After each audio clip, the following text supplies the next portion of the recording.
এইটুকুন বলতে পারি, আজকে এতগুলো দিন যুদ্ধ চলছে, আমি বাড়ির সব কিছু সামলাই, তা সত্ত্বেও গ্যাসের সিলিন্ডার যে নেই সেই দিকটা সামলাতে পারেন, কারণ আরও বাকি দিক সামলাতে হচ্ছিল।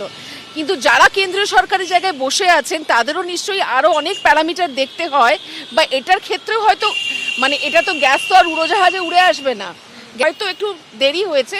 আমার মনে হয় আমরা জনসাধারণ হিসেবে এইটুকুন বলতে পারি, কি করে আমরা সার্ভাইভ করব, কি করে আমরা দিনগুলো কাটাবো, সেগুলো আমাদের একটু ভেবে নিতে হবে।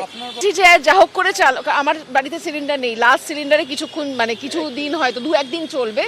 তারপর আমি যেহেতু রান্নাবান্না করি, আমাকে ভাবতে হবে, রাইস কুকার কিনেছি, ইন্ডাকশন আছে, আমার ওভেন আছে, ওই দিয়ে যা হোক করে চালাবো। আমাদের বিভিন্নভাবে চেষ্টা করতে হবে, কাঠের জাল হলে কাঠের জালে রাঁধবো।